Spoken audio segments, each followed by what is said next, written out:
ጸሎትህን የሚሰማ እግዚአብሔር እንዳለ የማታመን ከሆነ ባትጸልይ ይሻላል። ወንድ ልጅ እናት ይፈልጋል አይፈልግም? ሴት ልጅ አባት ትፈልጋለች? በጣም እንሸወደው እሱ ነው። በነገራችን ላይ ያለኝን ሁሉ ለደሆች ብሰጥ ሰውነቴን እንዲቃጠል ለእሳት ብዳርግ ፍቅር ከሌለኝ ምንድነኝ ይላል? ከንቱ ነኝ። ለዚህች ሰዓት ያደረሰን ጌታ እግዚአብሔር ስሙ ለዘላለም የከበረና የተመሰገነ ይሁን።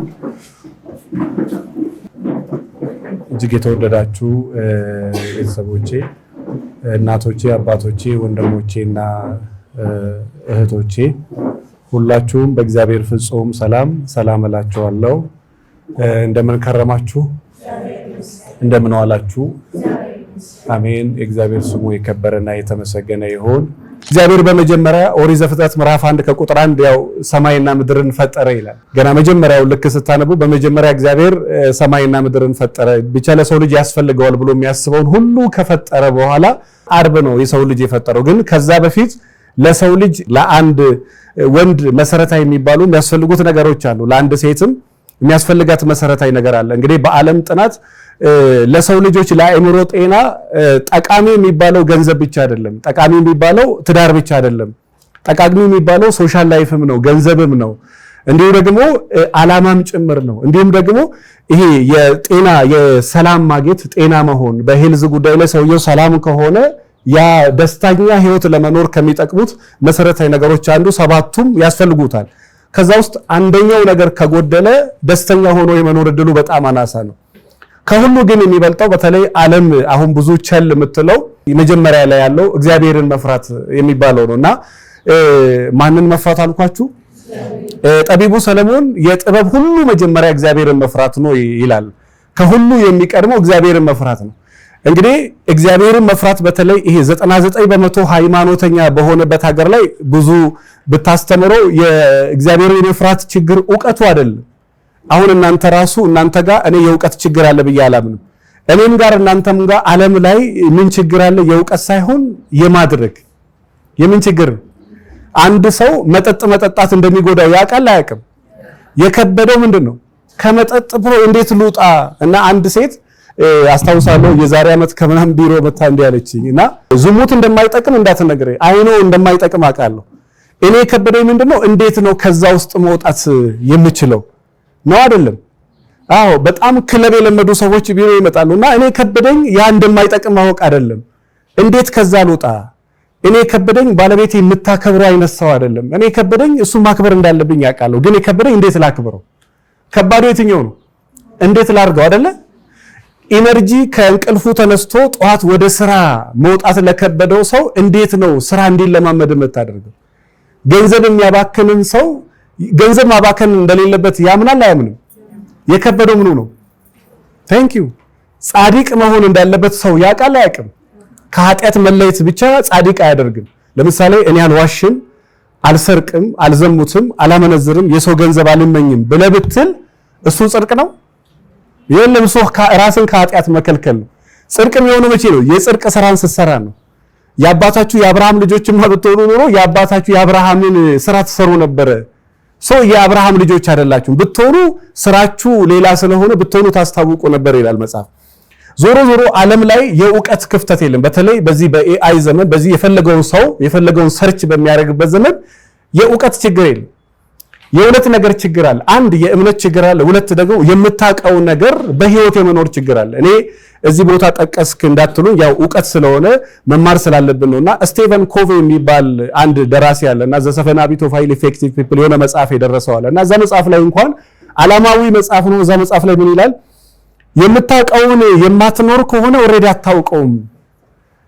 አውቃለሁ ብለህ የምታውቀውን ነገር ያ ፕራክቲካሊ በህይወት የማይታይና የማታደርገው ከሆነ ዕውቀቱ የለም ይላል።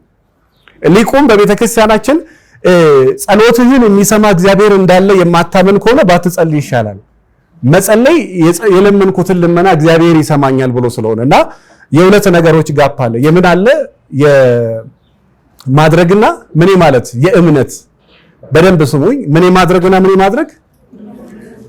ያንተ ሚስት ይሄ ችግር ላይኖርባት ይችላል። ያንቺ ባለቤትም ይሄ ችግር አንቺ ጋር ላይኖር ይችላል። ችግሩ የዕውቀት ችግር ሳይሆን የማድረግና የእምነት ችግር በተለይ በዚህ ዘመን እንግዲህ አንድ ነገር ስጠቅስላችሁ እነ ጃፓን በጣም ዲሲፕሊናቸው በጣም ነው የሚገርም። ከኛ ሀገር ጋራ ባላንስ ላደርግላችሁ እኩል አድርጌ ላወራችሁ አይደለም። ሃይማኖት የላቸውም ብዛቶቹ። ምን የላቸው? እነ ቻይና ወይ ደግሞ እነ ህንድ በጣዖት ያመልካሉ። ሃይማኖት የላቸው፣ ግን ዲሲፕሊን አላቸው። ምን አላቸው? እዚህ ሀገር እኔ ደካማ ጎንን እናት የለኝም አባት የለኝም እዚህ ምድር ላይ ሰው የለኝም ብላ ከነገረችው ምናልባት ማቹርድ ያደረገ ሰው ከሆነ ይሄንን ደካማ ጎኗን እንዴት ልሸፍንላት እንዴት ላግዝላት ይላል። በጣም በሳል ወንድ እግዚአብሔር የሚፈራ ከሆነ። እኛ ሀገር ግን የትኛው ይበዛል? ሰው ደካማ ጎንህን ባወቀ ቁጥር በዛ ማጥቃት ነው የሚፈልገው ነው አይደለም?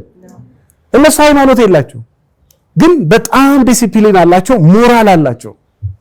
እኛ ሃይማኖት አለን፣ ዲሲፕሊን የለንም፣ ሞራል ግን የለንም። ይሄ ነው የሚታየው። በቅርብ አንድ ባህር ዳር ነው ድሬዳዋ አካባቢ አንድ እናት መጣችና እባክህ አግዘኝ ይዤ የመጣሁት ፋይል የኔና የልጄ የፍርድ ቤት ፋይል ነው አለች። ምን ሆናችሁ ነው አልኳት። ልጄ የገንዘብ ችግር የለበትም ሂዝ ሚሊየነር ውጭ ሀገር ኖሮ የመጣ ሰው ነው እና አንድ ቤት ባህር ዳር ላይ ብትሉ እሷን ቤት ሊነጥቀኝ ይከራከረኛል እና ፍርድ ቤት እየተከራከርኩ ነው። አሁን እናትም ባይሆን እናትም ባትሆን ማረክ ከቻለ ቢያደርግ ጥሩ ነው ጥሩ አይደለም? ይሄ የምን ችግር ነው ካራችሁ ይሄ ስነ ስርዓት ማጣት። ሜቢ እግዚአብሔር ከፈቀደ የዛሬ ሳምንት ነው ሌላ ክላስ ላይ ነግራቸዋለሁ። ስነ ምግባር አንዱን ክላስ እናወራለን። ያለባበስ ስነ ምግባር፣ ያነጋገር ስነ ምግባር፣ ያካሄድ ስነ ምግባር፣ እንዲሁ ደግሞ የሥራ ስነ ምግባር፣ የገንዘብ ስነ ምግባር፣ እያንዳንዱ የመንፈሳዊ ህይወት ስነ ምግባር ብቻ ብዙዎቹ ስነ ምግባር አላቸው። ዲቴል እናይበታለን እና ከነሱ ሀገር አንፃር የኛን ሀገር ስታዩ 99% ሙስሊሙም ይሁን ክርስቲያኑ ሃይማኖት አለው የለውም? አሁን በእርግጥ እግዚአብሔር የለም የሚሉ ሰዎች በብዛት እየመጡ ነው እና እዛ እግዚአብሔር የለም የሚለው በጣም እዛ የሚገርም ብቻ ሳይሆን እዚህ ቤተክርስቲያንም ያለን አብረን የምንሰራ አስታውሳለሁ። የዛሬ ስንት ዓመት ሬዲዮ ላይ አብረን የምንሰራ ሰዎች ነበሩ። የዛሬ 9 ዓመት 10 ዓመት ምናምን እና የሚገርማችሁ ግማሾቹ አማኝ ናቸው እያመኑ ግን አያምኑም እና ይጠራጠራሉ። እና ሚስት በቁርባን ከባለቤቷ ጋር አግብታ ድጋሚ ከዓመት በኋላ የመቆረብ እቅድ ሲኖራቸው ባለቤትየው ለመቆረብ አልፈልግምና ልክ እንደ ሞያ ሪዝኑን ስንጠይቀው አይ ነው ይሄ ነገር እንዴት ሆኖ አልገባኝም ይሰራል ወይ ይላል እና እርግጠኛ ነው ከዚህ የተነሳ ብዙም ወደዛ ነገር ራሴን መግፋት አልፈልግም ይላል። ይሄ ማመኑን ራሱ ሰው እያሳደገ ካልሄደ በስተቀር ምን ይሆን ይመጣል? እየሞተ ይኖራል። እየገባችሁ ነው? እምነትህን በየጊዜው እያሳደግክ ካልሄድክ በስተቀር ምን ይሆን ይመጣል? እየሞትክ ከዛ በኋላ በአብይ ጾም ስጋ የሚበሉ ሰዎች አልገጠማችሁ? ዲያር ክርስቲያን ዲያር ኦርቶዶክስ በጣም ኦርቶዶክስ ናቸው፣ ግን በሐሙስ ቀን በእንትን ቀን በአብይ ጾም ስጋ ይበላሉ። ስጋ እኮ ብትበላም ባትበላም ሰውነቷ ላይ ዛትማች የሚፈጥረው ለውጥ የለም። ይሄ ነው ዲሲፕሊን ማጣት፣ ስነ ምግባር ማጣት። ያላደገ እየሞተ ሄደ መንፈሳዊነት። ዞሮ እነሱ ሃይማኖት የላቸውም፣ ምን ስነ ምግባር ግን አላቸው። ምን አላቸው? እስኪ በሉ ስነ ምግባር አላቸው። እቺን ቀጣይ ምን አይዶን ብቻ የሆነ ቀን እንፈልግና በሰፊው እንነጋገርበታል ስለ ስነ ምግባር። ምን ማለት ነው ስነ ምግባር ያላት ሴት ማለት ምን ማለት ነው? ስነ ምግባርስ የሚኖረኝ ለሰው ስር ነው ወይ? ለሰው ነው ጥሩ ስነ ምግባር የሚኖረው ወይስ ለራሴ ነው? ለወንድ ብዬ ነው? አንድ ሴት ለወንድ ስትል ከሆነ የሆነ ካራክተር የሚኖራት ወንዱ ከሌለ የሌላት ካራክተር አለ ማለት ነው። ለሴት ስለሆነ ከሆነ የወንዳ ወንድነት ካራክተር የምትለብሰው ሴቷ ከሌለች የለህም ማለት ነው። ካራክተሩ ግን ላንተ ስለሚጠቅም ነው መሆን ያለብህ ነው አይደለም? ጨዋነት ለባለቤቱ ስለሚጠቅም ነው ወይስ ለዛ ሰው ስለሚጠቅም ነው? ለባለቤቱ ስለሚጠቅም። ጥሩ ሚስት መሆን የሚጠቅመው ለባል ነው ለሚስት ነው? ለባል ምን ያደርግለታል? ኦፍ ኮርስ ሰላም ያገኛል። ጥሩ ሚስት ብትሆንለት የሚጠቀመው እሱ ነች እሷ ነች? ያ ሁለቱም ይጠቀማሉ። በይበልጥ ግን ጥሩ አቲቲዩድ በኖረ ቁጥር ጥሩ ማንነት ጥሩ ነገር በኖረ ቁጥር ተጠቃሚው አንተ ነህ እሷ ነች? ባለቤቱ ነው። እና በጣም ታማኝ ቅን ሰው ብትሆን መጀመሪያ ያ ቅንነት የሚጠቅመው ማን ነው? ለምን መሰለህ? ቅን የምትሆነው በአንተ ማንነት ውስጥ ለራስ ነው። ያ ኔጌቲቭ የሆነ ነገር ተሰብስቦ እንግዲህ የበሽታ ሁሉ ምንጭ ሁለት ነው። አንደኛው አስተሳሰብ ነው፣ ሁለተኛው አመጋገብ ነው። ጥሩ ስትሆንም ያ ጥሩነት የሚጠቅመው መጀመሪያ አንተን ነው። አይምሮን፣ ሰውነትን፣ ስሜትን፣ ሐሳብን ሁሉ ነገርን ይቀይራል። ያ ፖዚቲቭ የሆነ አቲቲዩድ ሲኖርክ የሚጠቅመው ጀመረ ላንተን የሆነ ቀና አመለካከት ያላት ሴት መጀመሪያ ቀናነቷ የሚጠቅመው ለማን? ታንክ ዩ። ስለዚህ ይሄ ለሰው ነው ጥሩ መሆኑ ለባለቤቴ ስል ነው እንደዚህ እንዳትሉ ነው። አንድ ጊዜ ስልጠና ስለምናሰልጥን ሰርቲፊኬት አልተቀበልኩም እንጂ ወደ 6 ወር የጋብቻ ትምህርት ተምሬያለሁ እንደዚህ ምናምን ሰዎች አሉ። ያው አፋውጡ ሳይናገርም እንጂ የጋብቻ ትምህርት የተማርሽው ለራስሽ ነው ለሰውየው ነው እና ራስሽ ነው። ከዛ በኋላ ግን ካልተማረው ሰው የተማረው ሰው ይሻላል፣ ሰውየው አትራፊ ነው። ስለዚህ ምንም ነገር ስታደርጉ ጥቅሙ ለራሳችሁ ነው። ዞሮ ከጋብቻ በፊት እንግዲህ ሰዎች እየሰፋ እንዳይሄድብን ከጋብቻ በፊት ሰዎች ጠንካራ ማወቅ የሚገባቸው በጣም ትልቅ ሐሳቦች አሉ። እነሱን እናመሳቸዋለን። በቁርባን እስከ መጋባት ምን ማለት ነው? ጥቅሙስ ራሱ ምንድነው? እኔ እዚህ ዘንድሮ ጥምቀት ላይ ሊጋቡ ደርሰው በቁርባንና በተክሊል እንጋባ በሚለው ነገር መካከል የተጣሉ ባልና ሚስቶች አማክሬያለሁና እና ባልየው ያለው ነገር አይረሳኝም እና ባለቤቴ በቁርባን የማግባት ህልም አላት። እኔ ደግሞ ብዙ አልታየኝም። እግዚአብሔርን አምናለሁ ዛትማች ሃይማኖት ላይ እንደዚህ አይደለም ማለውና እኔ የሷን ያህል ሃይማኖት ቤተክርስቲያን ማገለግል ሰው አይደለም፣ ግን ዲሲፕሊን አለ፣ ስነ ስርዓት አለ፣ የሰውን መብት አልናካም፣ በጣም በምችለው አቅም የቆምኩ ሰው ነኝ አይነት ነገር። ባለቤቴ ትሳደባለች፣ ትናገራለች፣ ትጮሃለች፣ ከፈለገ ስልክ ጆሮ ላይ ትዘጋለች፣ ከፈለገ ብሎክ ታረጋለች። ከዛ ደግሞ እኔ ማግባት ፈልጎ በቁርባን ነው ትለኛለች እና ሃው እንዴት ነው ማለት በኋላ ችግር እንዳይፈጥርብን እና እኔ ደግሞ መነካካት አልፈልግም። ከሆነም የሆነው መጀመሪያ እንሰራ። እኔ ልክ ካልሆንኩኝ ያንቺ ሃይማኖት አባቶች ይምጡና ያስተምሩኝ፣ ከዛ ወደ አንቺ ልምጣ። ካልሆነ ወይ አንቺ ከዛ ውጪና መጀመሪያ ዲሲፕሊን ልክ ነው ልክ አይደለም። ያ በግድ ገፍተ ጫት የሚቅመውን ሲጃራ የሚያጨሰውን ሰው በቁርባን ካላገባ ይባላል። ያ በግድ ክብረ ንጽህና የሌላትን ሴት ችግር የለውም በተክሊል እንጋባ ይባላል። በተለይ በዚህ ዘመን ይሄ መስሎ ለመታየት በነገራችን ላይ እዚህ ውስጥ ካላችሁ እንደዛ አይነት ድሪም ያላችሁ ካላችሁ እንደዛ ያደርግላችሁ። ካልሆነ ግን ሰዎቹ ራሱ እንደው በተክሊል ማግባት ትችያለሽ ካሉ እኔ የእውነት እችላለሁ ወይ? ይሄ ደመነፍስሽን ራስሽን እግዚአብሔርን ሐሳብ ጠይቂ። ምክንያቱም ነው ትችላላችሁ ተብሎ በተክሊል ያገቡ ሰዎች ስለማቅ ያ ሰው ደግሞ ችግር አልችልም አይልም፣ በቃ እችላለሁ ነው። ወይ ደግሞ ትንሽ እንዲፈልግ ነበር ካልክ ገንዘብ ያለ ሰው ከሆነ በተለይ ብዙ ህግ ይሻል። በኋላ ግን አንተ ጋር መዘዝ ይዞ እንዳይመጣ። ያገባችሁም ሰዎች ይሄን ነገር በትክክል ስሙኝ፣ ያላገባችሁም ሰዎች ይሄን ነገር በጣም በትክክል ስሙኝ። ብትይዙትም ደግሞ ይጠቅማችኋል ብዬ አስባለሁ። ለወደፊት አይናችሁን በደንብ ትኩረት አድርጋችሁ እዛ ነገር ላይ እንድትሰሩበት ከሚያደርጋችሁ ከመጽሐፍ ቅዱስ ጥቅሶች በጣም መሰረታዊ የሚባሉ ነገራችኋለሁ። አንደኛ ሳሙኤል ምዕራፍ 16 ከቁጥር 7 ላይ ያለ ነው። እቤታችሁ ስትገቡ አንብቡት። አንደኛ ሳሙኤል ምዕራፍ 16 ከቁጥር 7 ላይ ስንት ነው ያልኳችሁ? አንደኛ ሳሙኤል ምዕራፍ 16 ከቁጥር ስንት? እሺ ከዛ በኋላ ደግሞ ሌላ የሚገርም ጥቅስ አውጡልኝና እዛ ጋር ያሉ ሰዎችን በደንብ ካልሰማችሁ ንገሯቸው እስኪ። አንደኛ ሳሙኤል ምዕራፍ 16 ከቁጥር 7 መሰረታዊ ነገር የሚያስጨብጣችሁ ነው። ይሄን ጥቅስ በደንብ ያዙልኝ። አንደኛ ቆሮንቶስ ምዕራፍ 13 ከቁጥር 1 ይሄንን ሳታቅ ይሄን በደንብ ሳትረዳ ይሄ በደም ነፍስ ውስጥ በደንብ ሳይዋሃድ ምንም ስለ ፍቅር እንዳታወራ ምንም ስለ ትዳር እንዳታወራ እዛ ጋር በደንብ ከተሰማችሁ ይሄን በደንብ በደም ነፍሳችሁ እስከሚሰርጽ ድረስ ትንሽ ቆም ብላችሁ ራሳችሁን አዳምጡ። አንደኛ ቆሮንቶስ ምዕራፍ 13 ከቁጥር 1 ጀምሩ። እስኪ ጀምሩ። በሰዎችና በመላእክት ልሳን ብናገር ፍቅር ከሌለኝ እንደሚጮህ ናስ እንደሚንሿንሿ ጸናጽል ነኝ። ምን ከሌለኝ ነው የሚለው? ምን ከሌለኝ? ለሚስት አይደለም የሚለው፣ ለባል አይደለም የሚለው። መጀመሪያ ይሄ ሰው ልጅ አንተ ውስጥ ራሱ ፍቅር እንዳለ እርግጠኛ ሁን። የእውነት ማግባቱን 1 ዓመት ያስረዘመ ሰው አለ።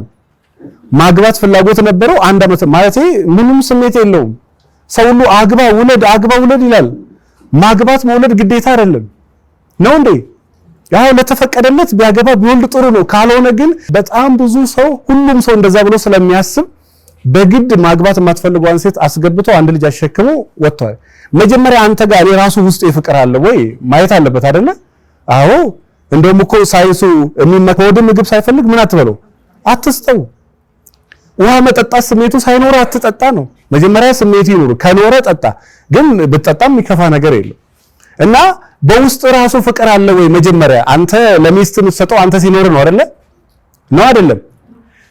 የሆነ ሰው የሚንከባከብ ሰው ስለ እንክብካቤ ውስጡ ያለውን ነው አይደለም የሚሰጠው ለሰው። እሱ ውስጥ ከሌለ ከየት ያመጣዋል?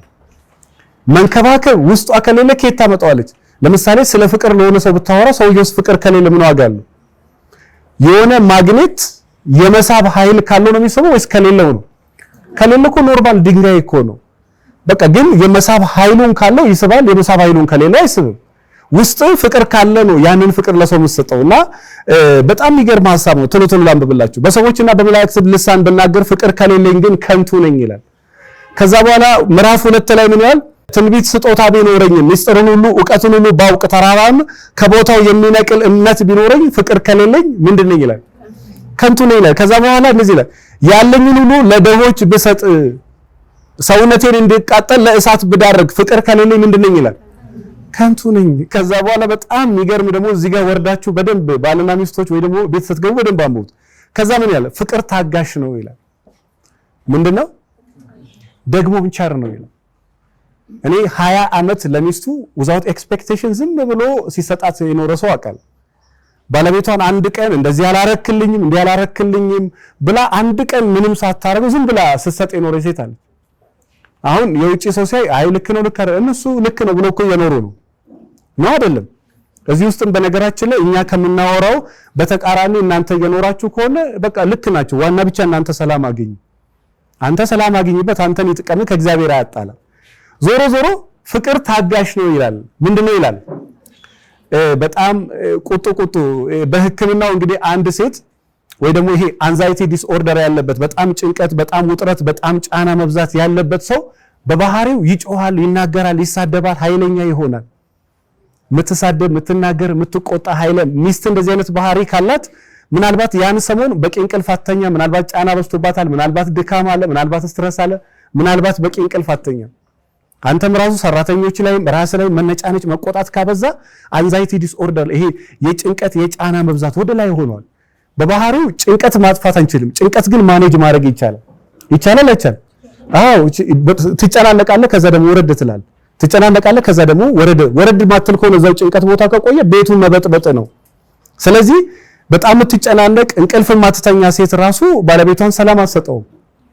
ችግሩ የባለቤቷ ሳይሆን የሷ ችግር ነው። የሷ ችግር የባለቤቷ ችግር ነው አይደለም? ስለዚህ አንዳንድ ሰዎች ትዕግስት ላይኖራቸው ይችላል። ፍቅር ምንድነው? በደንብ እየሰማችሁ ነው? እዛ ጥግ ያሉትን ካሉ ወደዚህ በደንብ ካልተሰማችሁ ጠጋ በሉ፣ በደንብ ጠጋ በሉ። ፍቅር ታጋሽ ነው ደግሞ ቸር ነው። ፍቅር አይመቀኝም ይላል፣ አይመካም ይላል። ይሄ እንዲያረኩልሽ ምናምን ወይ ደግሞ አንድ 100,000 200,000 ኢንቨስት ካረገው ልክ ስትጣሉ ብር መልሽ አይነት ነገር በእርግጥ በዚህ ዘመን የሚል የለም። በፊት በነበረኝ መረጃ 100 ብር ከሰጠ ከጣሉ 100 ብር መልሽ ይላል አይልም? ያለ ሰው አለ መሰለኝ እዚህ ውስጥ እንዳትል ሌላ ጊዜ ያው በቸርነት በደግነት ጥሩ ነገር ስታሳልፍ ያረከውን ነገር በኋላ ላይ ወቀሳ ስታረገው የነበረውን ትዝታ ያጠፋል አያጠፋም? ይሄ ማለት ግን 1 ሚሊዮን ብር አለበድራ አትቀበላት ማለት አይደለም። ከሰጠች ተቀበይ። ነገር ግን የሆነ ያደረከውን በጥሩ ሁኔታ ሀብራ አሳልፈ የሆነ ቦታ ላይ ግን እንትን የምትል ከሆነ ስሜትን ይሰጥ አይደለም።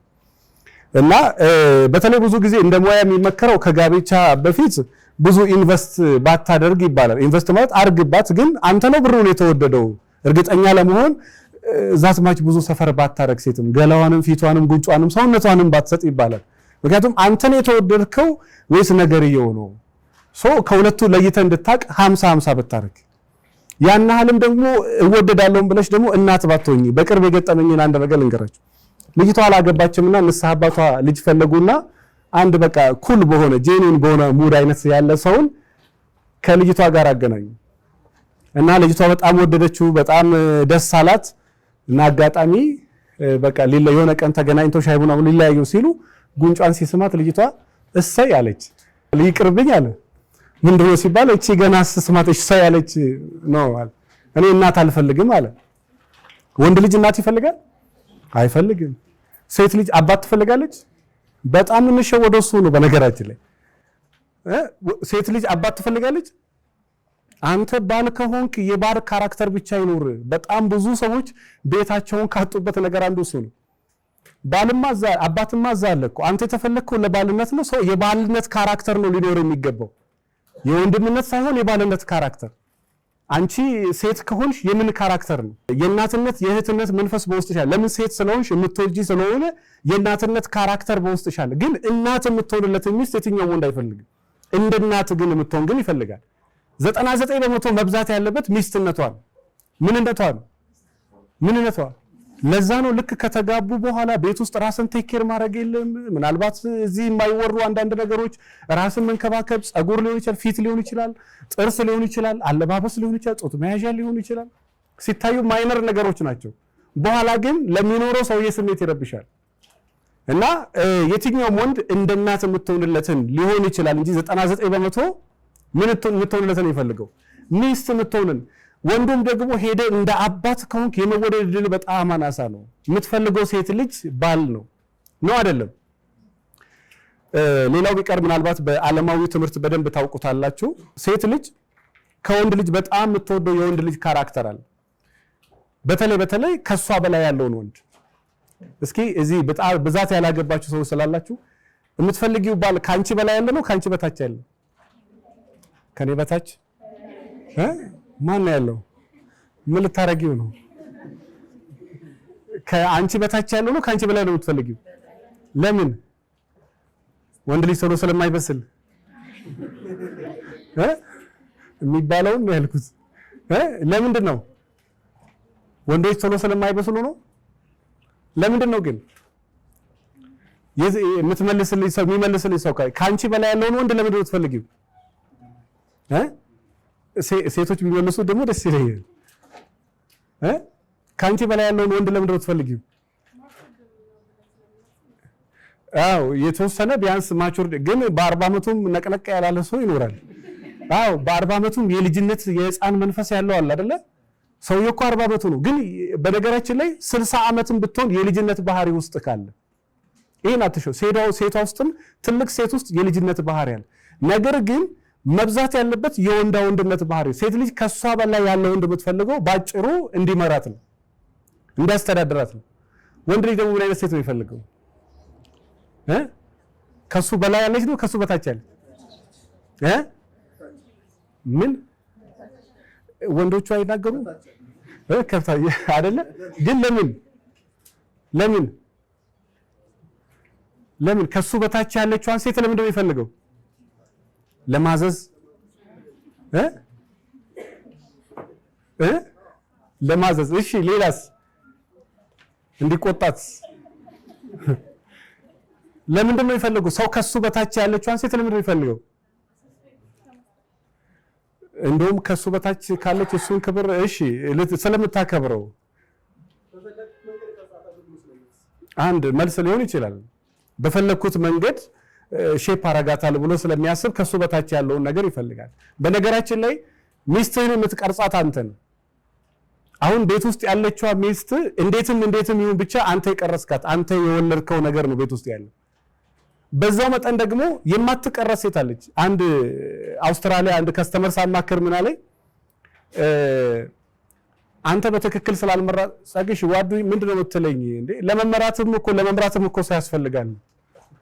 ለመምራትም ባለቤቴ እኮ አልመራምም ነው ያለችኝ አሉ። የእውነት አሉ የሉም? እንደዚህ አይነት ሰዎች መምራትም የማይፈልጉ ሰዎች አሉ የሉም? አዎ ከሁለቱ አንዱን ነገር መውደድ አለብህ። ሁለት ነገር መውደድ አይቻልም። ወይ እሷ በምትለው መንገድ መሄድ ወይ ደግሞ እኔ ባልኩት መንገድ መሄድ።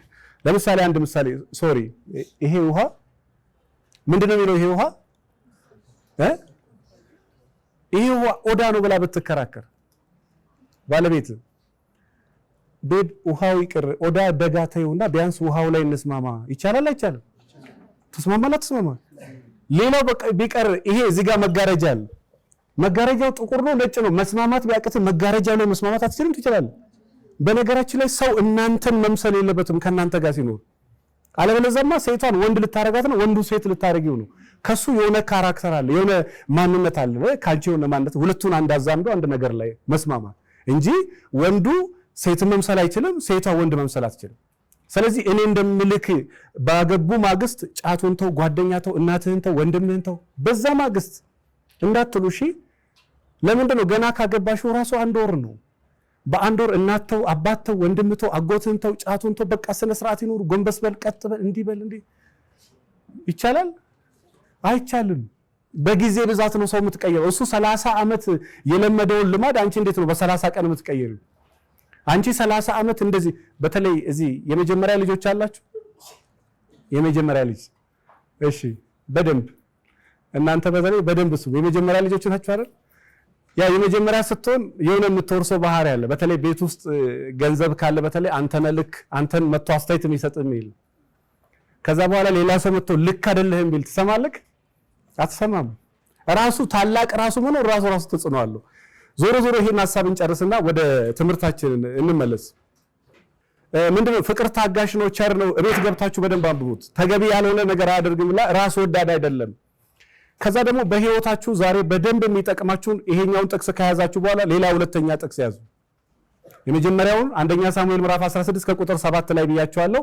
ሁለተኛው ስንት አልኳችሁ? አንደኛ ቆሮንቶስ ምዕራፍ 13 ከኋላ ላሉትን በሉላችሁ እስኪ። አንደኛ ቆሮንቶስ ከቁጥር ስንት? 1 ጀምሮ ገብታችሁ አንብቡት በቃላችሁ እስከምትይዙ ድረስ። ሌላ ጥቅስ ደግሞ ያዙ።